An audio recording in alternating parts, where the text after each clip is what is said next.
Yeah, what I want to talk about, to some extent, is influenced by my current role. I work at Ecolab, where our core business is to deliver cleaning, sanitation, industrial water heating and cooling, and efficient production of extraction, refining, and delivery of natural resources.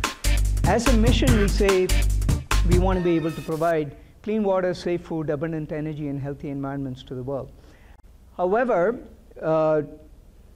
that's about where you should stop and think, okay, that is the Ecolab perspective. Because some of the areas I'm going to talk about today, like agriculture and food, we don't have any business in. So, but we do serve a lot of sectors. But just to provide some context just in the title, when we talk clean water, it has to go beyond addressing just the physical, chemical, microbiological parameters of the water. Not just the quality, but it also has to address the quantity. And interestingly, we were talking about renewable energy with another gentleman here who teaches in this program. And water happens to be one of the few resources in this world that's eternally renewable. It's, there is no peak, like peak oil or peak coal or peak any other finite resource. There is no peak water. We've had the water we have today, that we've had it for millions of years. The issue is always water being at the wrong place at the wrong time, or the wrong quality that is not matched with what it's needed for. So we actually have a leg up with water, right? But we still have enormous issues, and we'll talk about some of that. And then when we talk about safe food, it's not just about salmonella and E. coli, right? If we can deliver a lot of safe food, but we have a massive growing anoxic zone in the Gulf of Mexico, we have all the Great Lakes being covered with algae because of that safe food we are producing and delivering, is it really safe? And abundant energy is not just about having phenomenal amounts of all the energy we want with no blackouts or brownouts at the lowest possible cost, whether it's at the gas pump or the electric bill from our utility. It has to go beyond that, right? And it's not just about carbon. It has to go into all aspects of, if it's energy, if it's biofuels, we are immediately competing, particularly when it's based out of food sources. We're immediately competing with delivering food or delivering biofuels. If we are using other resources and other environmental impacts, then is it really going to be abundant in the long run? And even the concept of clean energy, right? We really have to think hard about it. Is it all just about carbon? You talk to the people in Fukushima, they'll say, no, it's not. Is it all just about it being renewable in a small time scale? If you look at all the nitrate wells, nitrate and private groundwater wells all over rural Minnesota, you would say, well, maybe it's not. Is it all about using the least expensive natural resource? If you look at the fact that 97% of the fish in Minnesota lakes and 95% of the fish in Minnesota rivers are tainted with mercury that came from atmospheric deposition of the combustion of coal, maybe it's not. So we really have to think hard, right? And then you can see that everything ties into this broader definition of healthy environments, whether we're talking about water, whether we're talking about food, or whether we're talking about energy. And part of the beauty about being here is biosystem, bioprocess, biosystems engineering, and as humans, I think of the word sustainability, and I think it's just too static. We're like all biological systems. We are in our exponential growth phase, and as students graduating from this program, the beauty is you have the opportunity to borrow a tagline that someone from our marketing department came up with, to bring infinite resourcefulness to the challenge of finite resources. And that's really what we're talking about. It's not sustainability. Inherent in that is the ability to sustain. But what do we want to sustain?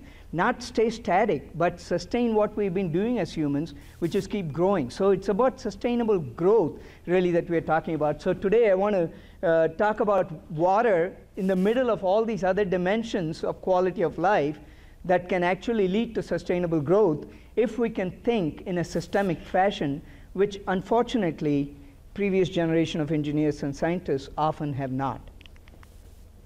So any problem I throw up here is really not a problem, right? It's really just a wonderful opportunity for you to make things better. So to look at the, UN says 9 billion people, 10 billion people, whatever it's going to end up hopefully plateauing at.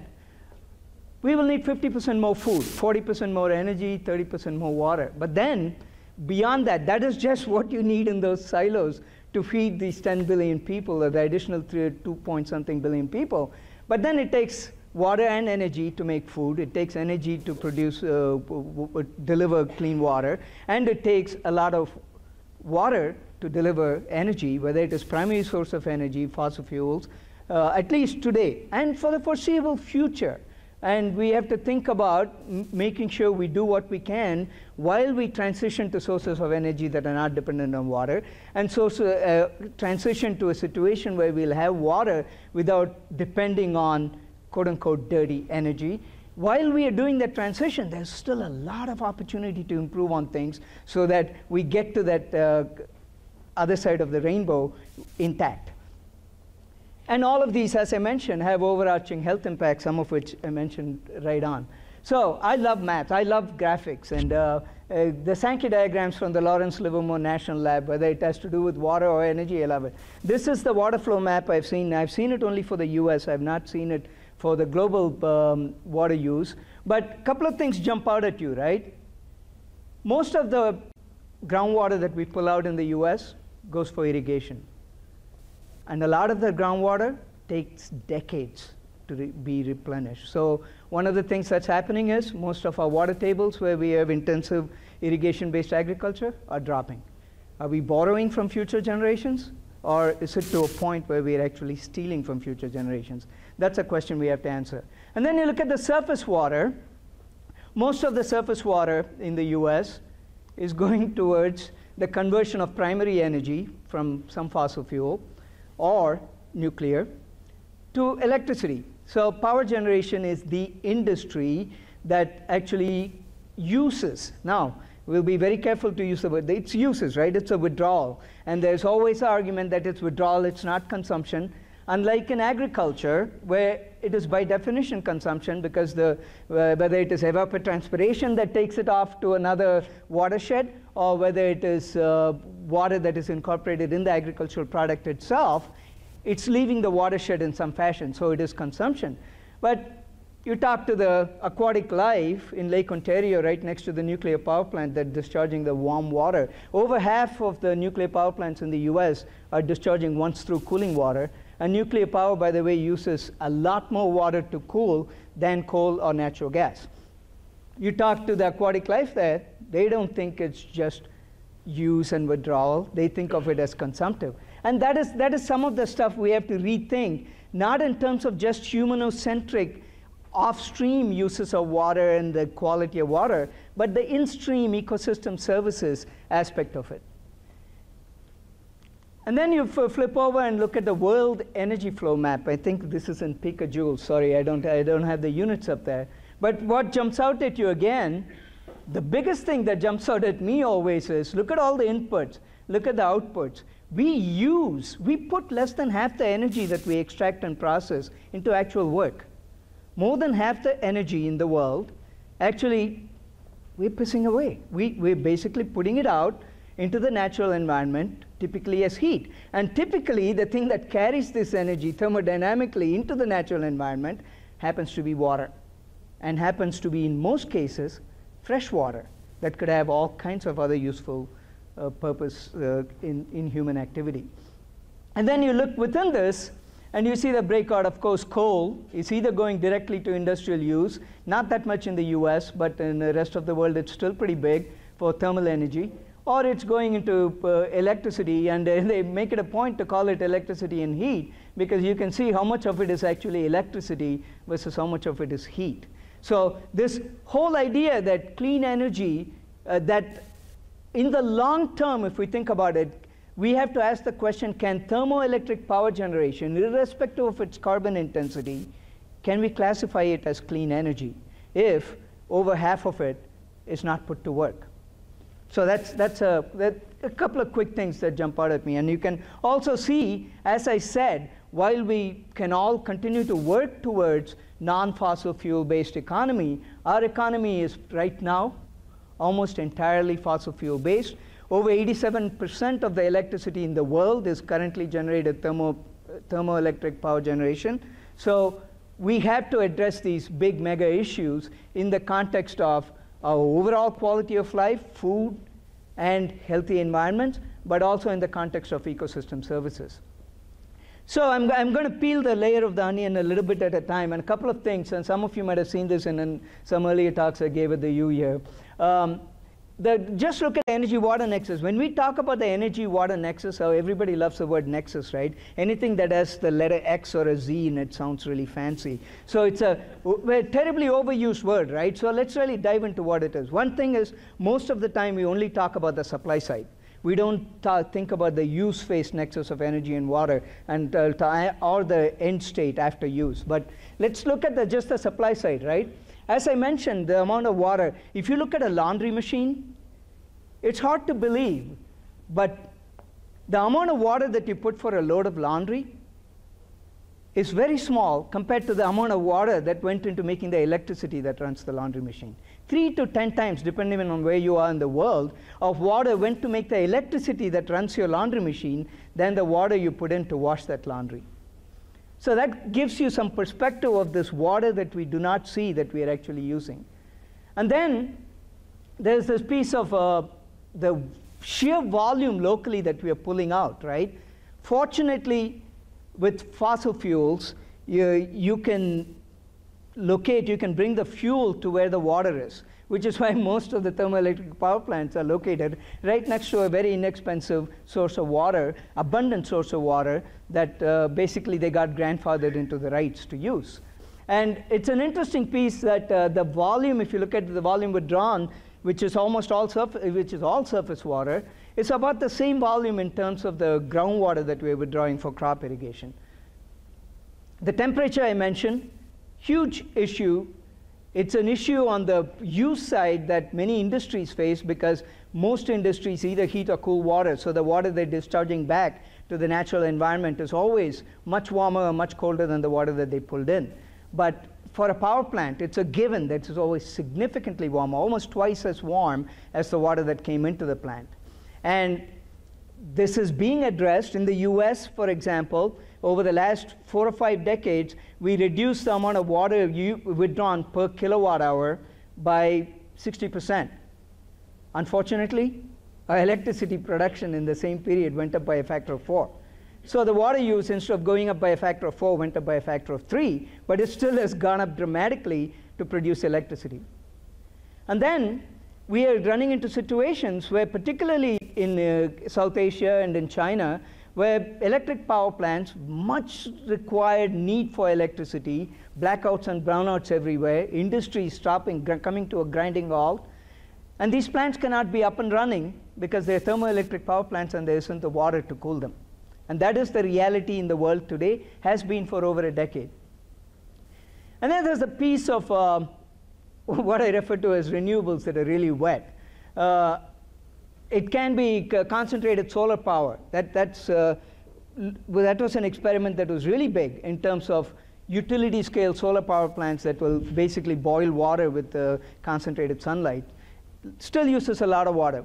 Biofuels is a definite question, particularly if you think about it. As an environmental engineer, GPM to me means gallons per minute.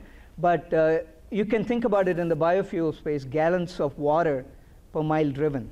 So think about the amount of water it took to produce the fuel for you to drive a mile.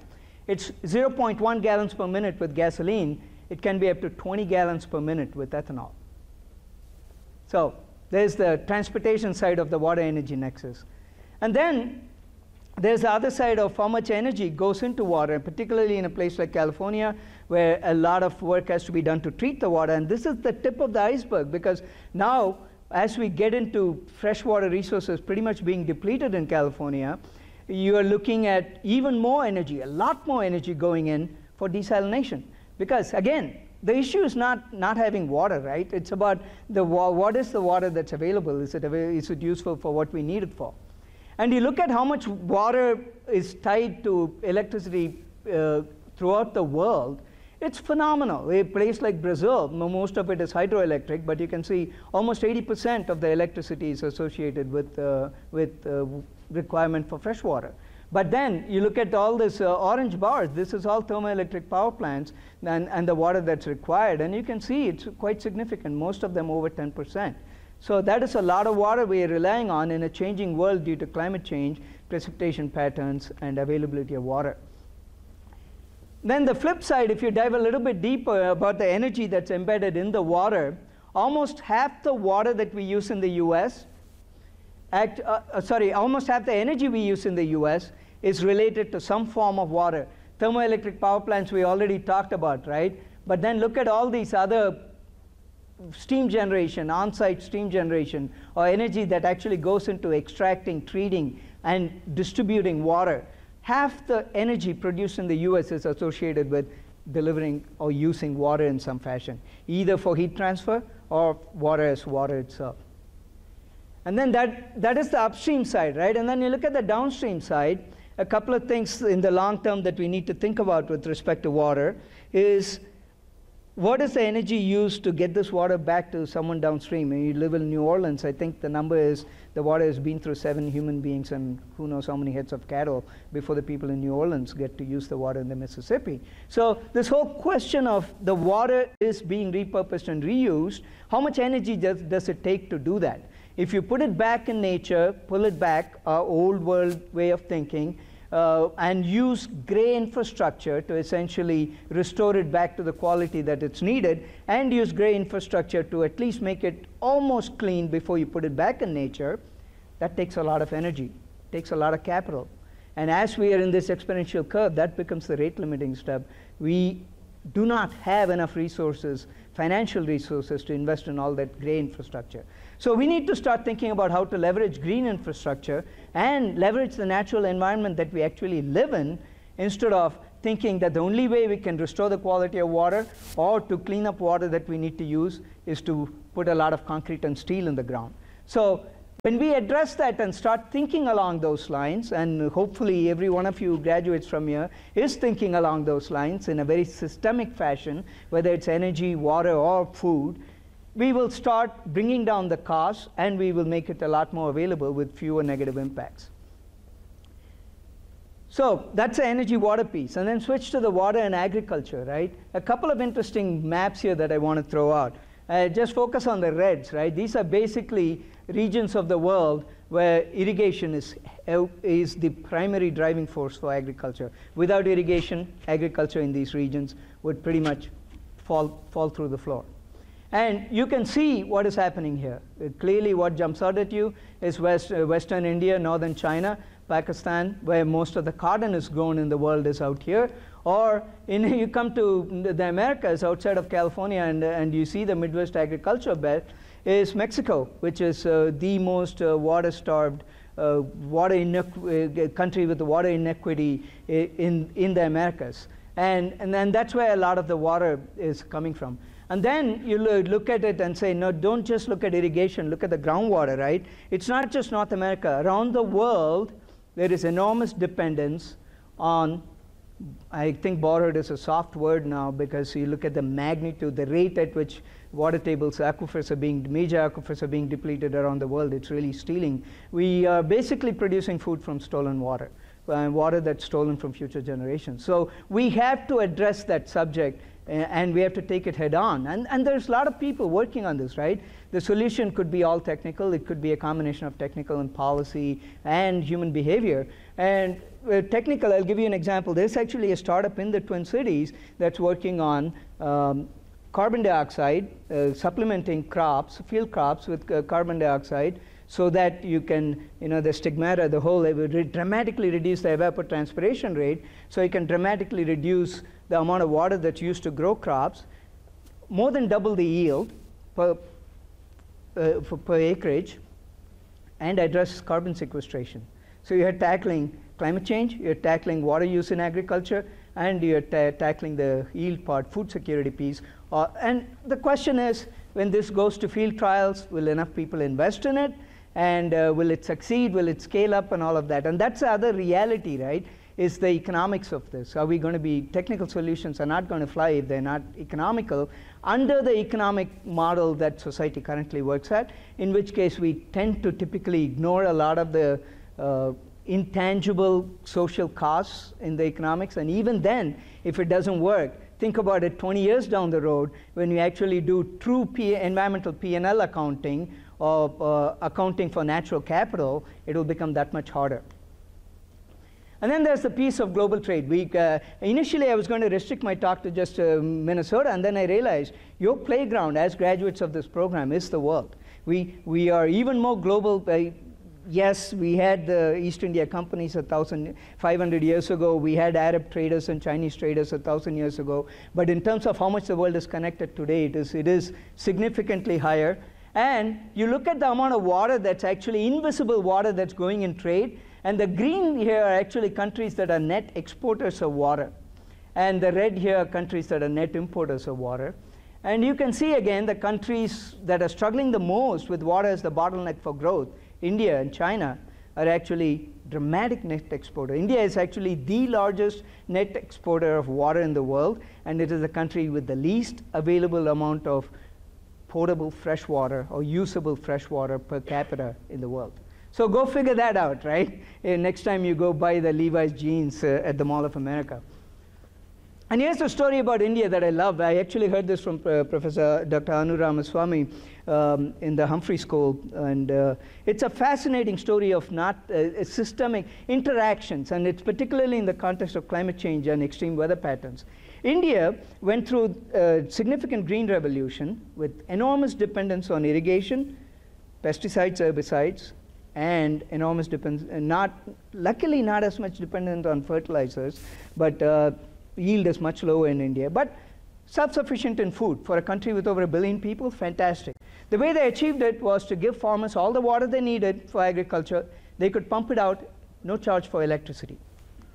Another thing India did, replicated the Tennessee Valley Project, essentially built massive hydroelectric projects along the Himalayas in a tectonically active region, actually, but dramatically reduced the carbon footprint of the electricity used, particularly in northern India. And they also electrified public transportation. More people travel every day by train, passenger trains in India than the rest of the world put together for an entire year. And it's electrified. Phenomenal things, right? Monsoons failed, July of 2012. There wasn't enough water behind these dams to make hydroelectricity. Farmers, because monsoons failed, cranked up the irrigation systems, dramatically increasing demand. The grid failed. All the traffic lights in practically every major northern Indian city went blank. Millions of people were stranded because public transit signal, whether local or regional, was not available. 600 million people, so over 10% of the world's population, 680 million or something, did not have electricity for almost 48 hours. They had to put their life on hold. 10% of human population had to put its life on hold, even though every one of these silos, it's a green checkbox. All good things, right? Electrified transportation, low carbon energy, food security. But somewhere along the line, the systemic thinking fell apart, and over 1/3 of India lost power, and over 10% of humanity was in the dark for 2 days. And this is where I love when I see sustainable systems management and biosystems engineering. That systems piece is somehow, in practice, has always had some weak links. And another reality that's particularly around water is that the price of water, because it is so essential for human life, it is essential for survival just from a hydration perspective, and as you saw, it's very essential for either generating electricity or for producing food, and because of that, the price of water has absolutely no connection to its scarcity or availability. There is no capital free market for water anywhere in the world. It is socialism at its extreme. So you go to Jeddah, Saudi Arabia, which has hardly any water. Water is given away for free. And it's not just Asia.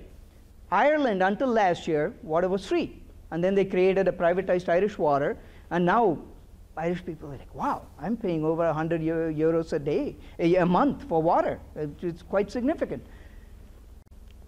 You look at places, water prices, some of the most abundant, water-abundant regions in Denmark and the Netherlands, fresh water is quite abundant and clean water. They have the highest water prices because they're saving for the future. And then you look at places like India, Mumbai, India, water is 28 cents a cubic meter.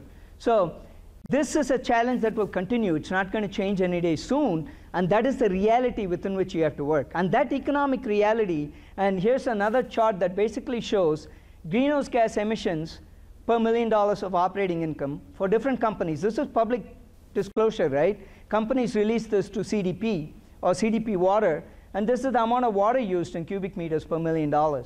If you look at this chart, what you see, electric power generation, steel mills, paper mills, and a lot of the commodity products, if you put that $1 a cubic meter price, which is the average municipal water price in the world, 100% of their operating income will disappear. So clearly, that's not going to change.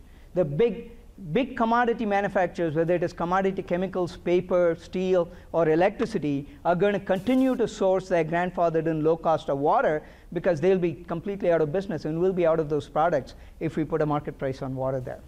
So and that is the reality within which we have to work. And you can also see, of course, any log scale will look linear, but in general, you're seeing that businesses that use a lot of water also use a lot of energy. And that is a challenge within that economic framework that you have to work in. And that is the reality today. That has been the reality for a long time. Energy is relatively cheap relative to what it costs society. Water is incredibly cheap, and it will stay cheap. So I'll stop there. But my son is a junior at the Marshall School of Business at USC, and he said, "Dad, you won't believe it. You keep talking about water. There are all these funny signs that people are throwing up all over LA about water." And so I Googled it last night, and I sent this update to Sri, and you can see some of them are pretty good. You know, people are getting quite creative on this. You know, if you have to laugh it off, right? It's a pretty dire situation out in California. But I will leave you with this thought, right? This is the Roman aqueduct. Rome ran out of water. When they did, they just built aqueducts and got water from elsewhere in the Roman Empire. Those days are over. Today, Southern California will not get water from Northern California, not because the people in Northern California want to keep it for themselves, but because they want to protect the habitat for some fish and some stream. That is the reality. The age of the aqueduct is over. So China has finally come to the realization, even though they had these grandiose plans to move all the water, which is in the south, to the north, where all the coal is, so that they can make electricity.